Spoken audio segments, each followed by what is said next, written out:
여러분 안녕하십니까? 최석태입니다. 여러분, 문재인 정부 들어 문재인의 철저한 수사 지시로 아주 엉뚱한 사람들이 피해를 보는 그런 사례가 늘고 있습니다. 오늘은 이런 사례를 중심으로 여러분께 말씀드리고자 합니다.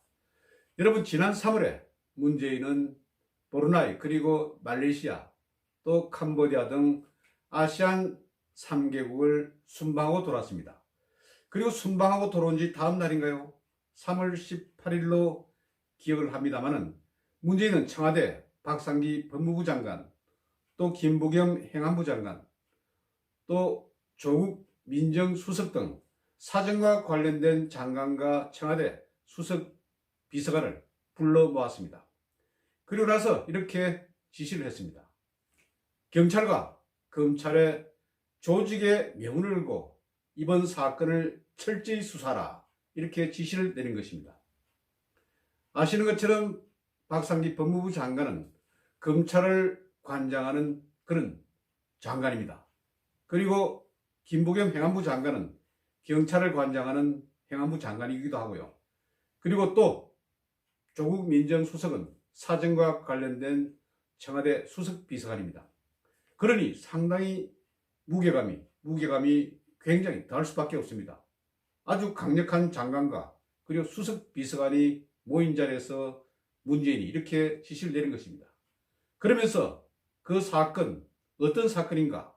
바로 장자연, 김학의, 버닝썬 사건 등 세 사건을 가리키면서 이 사건을 철저히 수사하라, 이렇게 지시를 내린 것입니다. 그리고 문재인은 이번 사건은 사회 특검청에서 일어난 사건이다. 그래서 이 사건을 명명백백하게 밝혀라. 모든 방법을 강구해서 밝혀라. 이렇게 지시를 내린 것입니다. 그런데 이번 사건들 다들 어떻게 됐습니까? 모두 용두사미가 되고 말았습니다. 한번 정확히 한번 밝혀볼까요? 장자연 사건의 타겟은 과연 누굽니까? 여러분도 뻔히 잘 아시죠? 바로 조선일보입니다. 항상 이 정부와 아주 대척감을 이루고 있는 조선일보. 그래서 한번 조선일보를 한번 손을 봐야 되겠다, 이런 생각 때문에 장자연 사건을 다시 불러일으킨 것이 아닌가, 이렇게 생각됩니다. 결국 장자연 사건은 어떻게 끝났습니까? 이번에 검찰청 과거사 진상위원회, 조사위원회에서 밝힌 내용을 보면 보고서에 상당 부분 조선일보와 관련된 그런 사항들이 나오지만 결코 그렇게 조선일보를 아주 타격할 수 있는 그런 내용들은 나오지 않았습니다. 또한 조선일보 측에서도 지금 과거사 조사위원회에서 밝힌 내용들이 상당히 사실과 다르다고 지금 반발하고 있는 그런 상태입니다. 그래서 어떻게 했습니까? 이 장자연 사건을 밝히기 위해서 아주 이상한 사람을 증인으로 내세웠죠. 바로 여러분이 아시는 윤지호, 본명은 윤애영. 이 영화배우, 이전에 영화배우였습니다. 지난해 11일부터 캐나다에 살고 있는 윤지호를 불러서 여러 가지 목격담, 이런 것을 말하도록 했습니다. 그런데 저는 장자연 사건에 있어서 윤지호는 정확한 배역이 아니었습니다. 말에 굉장히 허점이 많았습니다. 그래서 말을 하는 과정에서 김수민 작가, 또 박훈 변호사, 김대호 기자 등 많은 양심 세력과 부딪혔습니다. 결국 윤지호는 지금 되돌아갔습니다. 4월 24일 날 인천공항을 통해서 캐나다로 되돌아갔는데 윤지호가 말했던 여러 부분이 사실과 다른 것으로 나타나지 않았습니까? 그래서 많은 사람들이 의심을 갖게 된 것이고 윤지호의 말은 완전 허탕이 되고 말았습니다. 윤지호는 어떻게 왔습니까? 이러지 않았습니까? 바로 범여권 국회의원 9명이 후원회를 만들었습니다. 바로 안민석 등등 9명의 국회의원이 윤지호를 불러왔습니다마는 완전 이것이 헛사가 되고 말았습니다. 그런데 그 과정에서 윤지호는 얼마나 도도했습니까? KBS 그리고 JTBC 여러 방송사를 전전하면서 아주 메인 뉴스에서 특별하게 등장해서 여러 가지 말을 내뱉었습니다. 그런데 그 말에 신뢰성이 떨어지면서 윤주의 말은 점차 사실과 다른 것으로 인식이 됐던 것입니다. 결국 장자연 사건은 완전 헛물을 켜고 말았습니다. 그리고 윤조는 지금 설설이 캐나다로 돌아갔습니다. 지금 윤조에 남겨진 것은 김수민 작가 등이 고소한 여러 사항들, 그리고 박훈 변호사가 고발한 또 사항들, 이런 것이 남아 있습니다. 지금 윤조는 다시금 우리나라에 되돌아올 수 없을 그런 상황이 됐습니다. 그래서 장자연 사건은 완전 뻥이 되고 말았습니다. 그리고 또 김학의 사건 어떻습니까? 김학의 사건의 본질은 별장 성접대 사건이었습니다. 왜 이 사건을 다시 들춰냈을까요? 바로 박근혜 정부 때 임명된 법무부 차관이라는 점에 기인하는 것입니다. 그리고 또 새로 이번에 당대표로 임명된 황교안 대표를 흠집내기 위해서 김학의 사건을 불러온 것입니다. 그런데 김학의 사건 지금 어떻게 됐습니까? 별장 성접대 사건은 이제 큰 상이 되지 않고 있습니다. 별 상이 되지 않고 있으니까 별건 수사로 김학의 전 차관을 올가 매려고 하고 있습니다. 별건 수사, 없어져야 할 그런 수사 관행입니다. 여러분, 검찰 수사에 있어서 가장 문제가 되는 사항들이 몇 개가 있습니다. 바로 별건 수사. 별건 수사라는 것은 본질 수사가 아니고 다른 것으로 챙겨 넣어서 이것으로서 옥죄서 잡아넣는 아주 비열한 수사가 별건 수사입니다. 그리고 또 포토라인 세우기도 굉장히 피의자들에게는 공포가 되는 그런 사항입니다. 그래서 마음이 약한 사람들은 이 포토라인에 서지 않겠어 전날 아주 자살을 하든지 이런 상황으로 번지는 그런 위험한 상황입니다. 또 무슨 상황이 있는가 하면 바로 철야 수사입니다. 밤샘 수사입니다. 잠을 재우지 않는 것입니다. 수사관들은 여러 명 돌아가면서 수사를 진행하지만 당사자 한 명은 밤을 새우면서 수사를 받아야 하기 때문에 굉장히 심신이 괴로울 수밖에 없는 그런 상황입니다. 그런 상황이 하나가 바로 별건 수사입니다. 김학의 사건은 별장 성접대 사건, 이 부분이 잘 나오지 않기 때문에 지금 별건 수사로, 뇌물 수사로 현재 구속을 시킨 상태입니다. 이것도 본래 목적과 많이 동떨어진 그런 상태입니다. 그리고 마지막으로 버닝썬 사건은 조금 특이한 사건입니다. 이것은 자기들이 적대시하는 그런 사건이 아니고 누구를 보호하려는 그런 사건이라는 느낌이 듭니다.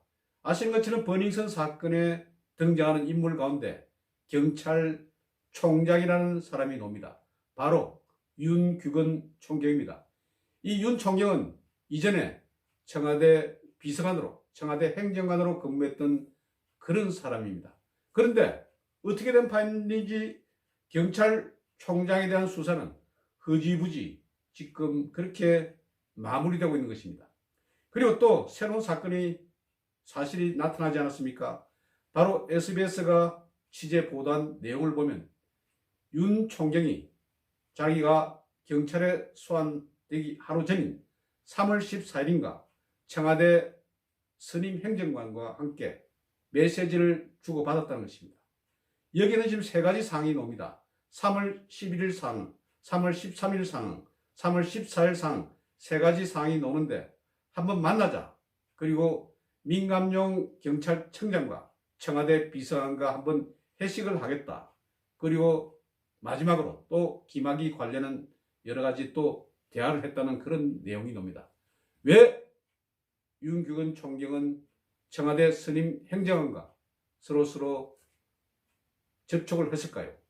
그리고 이것이 또 경찰 소환되기 하루 전과 또 며칠 사이에 일어난 그런 일입니다.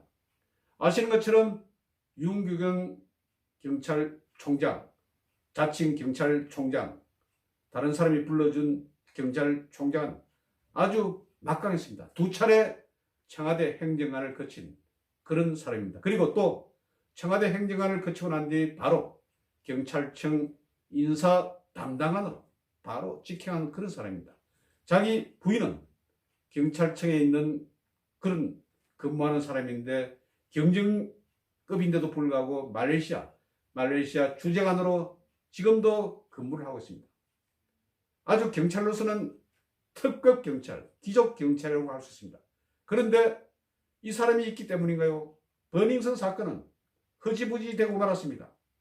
승리에 대한 구속영장도 기각되고 말았습니다. 베테랑 경찰들이 수없이 달려들어서 그렇게 만든 조서가 법원에 의해서 기각이 되고 말한 것입니다. 수사에 허점이 있었다는 말입니다. 그러면 문재인이 지시한 3가지 사항들 지금 어떤 상황입니까? 모두 말짱 도루묵이 되고 말았습니다. 그러면서 정말 자신이 한 말이 부끄럽습니다. 경찰과 검찰의 조직의 명운을 걸고 수사하란 했는데 결과는 아주 형편없게 되고 말았습니다. 그리고 여러분, 문재인의 철저한 수사 지시로 엉망이 된 사례가 여러 건 있습니다.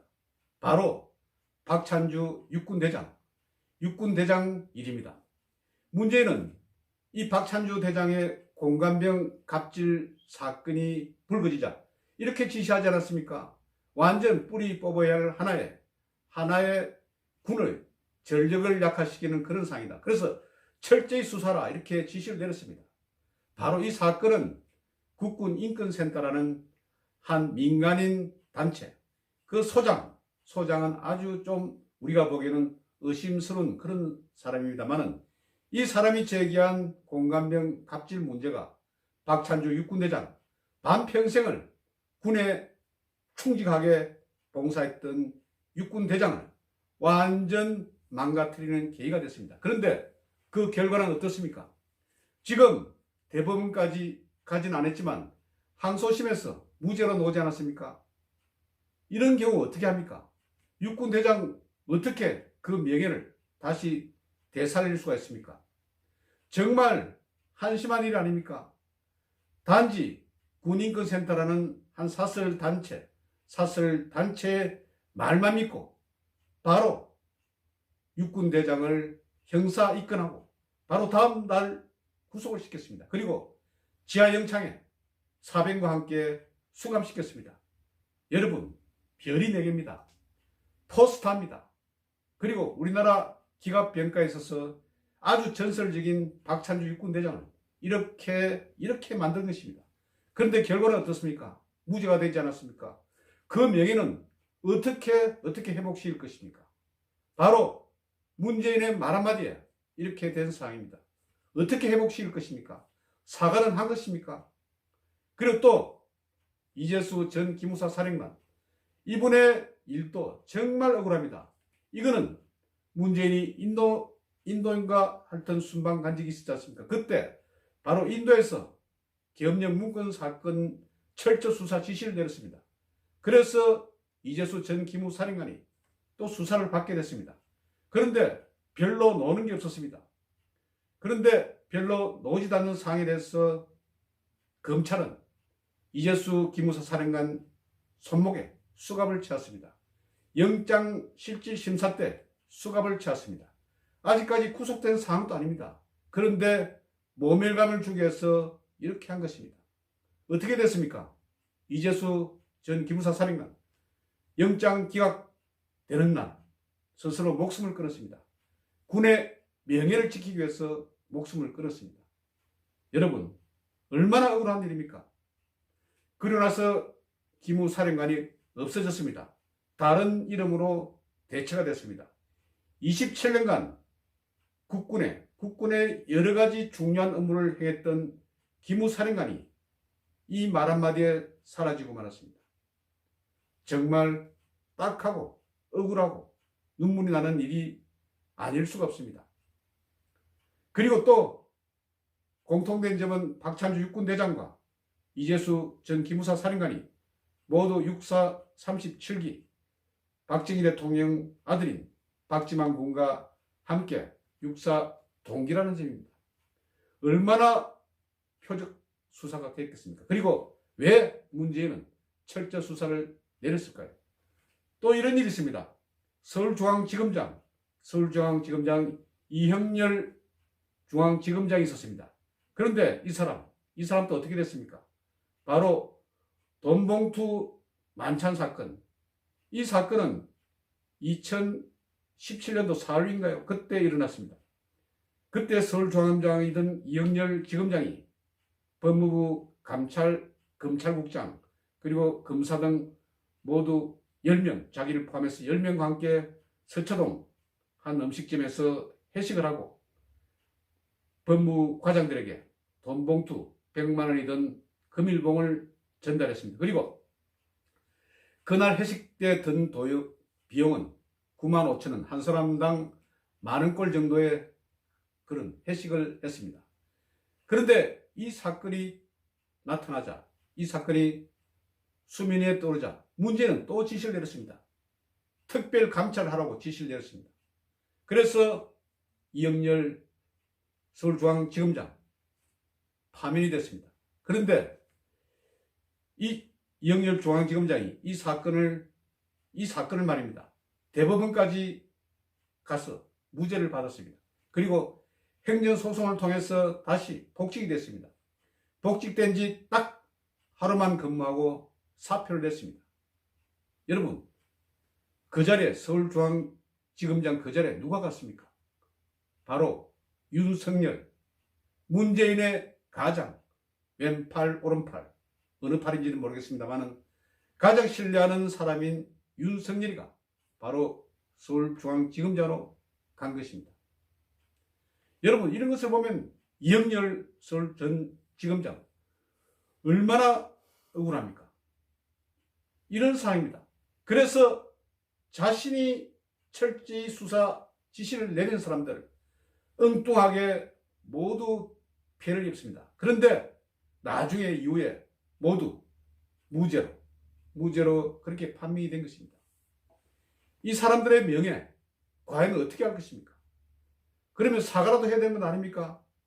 자신이 대통령입니다. 대통령의 말 한마디가 얼마나 가이드라인이 됩니까? 얼마나 또 이 명령을 받는 사람에게 대해서는 얼마나 부담이 되겠습니까? 그래서 마구 우겨다짐으로 일단 잡아놓고 봅니다. 그런데 나중에 법원의 판단을 보면 무죄로 풀려났던 것입니다. 이래서는 안 됩니다. 대통령은 함부로 지시를 내려도 되지 않습니다. 왜냐하면 대통령은 정치적 중립을 지켜야 합니다. 여러분, 이렇지 않았습니까? 지금 박근혜 대통령이 자당 국회의원 공천과 관련됐다 해서 이 부분에 대해서 법원에서 실형을 선고받았지 않았습니까? 왜 실형을 선고받았습니까? 지금 문재인 하는 여러 가지 태도들, 자기가 지금 소속 정당인 민주당에 대해서 아무런 영향력을 행사하지 않고 있습니까? 무엇이 진실입니까? 무엇이 또 정입니까? 저는 도무지 요즘 이해가 가지 않습니다. 의도된 목적으로 계속해서 철저한 수사 지시를 내리고 또 밑에 있는 부서에서는 이 말을 받아들여서 사람을 아주 못살게 올가매고 그리고 나서 기소를 한 결과 법원에서 무죄 판결이 나오고 그러면 그 당사자는 피해를 입은 당사자는 얼마나 억울하고 원통합니까? 그리고 그 자리에 오르기까지 여러 수십 년 성상을 아주 열심히 일을 해야 그 자리에 오를 수 있는 것이 아닙니까? 그런데 단박 말 한마디 철저 수사 지시에 목이 날아가고 그리고 그 이후에 다시 명예를 회복한다 한들 이전의 그 상은 영원히 되돌아올 수 없는 그런 상인 것입니다. 저는 이런 점에서 섣부른 철저 수사 지시는 앞으로 자제할 것입니다. 이제 집권 2년차가 끝나고 3년차로 접어듭니다. 아주 조심을 해야 할 것입니다. 그리고 그 자리가 그 자리가 힘이 있는 만큼 또한 여러 가지 책임을 져야 하는 아주 무서운 자리라는 것도 문재인은 깨우쳐야 할 것입니다. 오늘은 문재인의 그릇된 철저 수사 지시 때문에 여러 엉뚱한 사람들이 피해를 입고 또 명예를 해치는 이런 불상스러운 이야기를 여러분께 전해드렸습니다. 경청해 주셔서 대단히 감사합니다.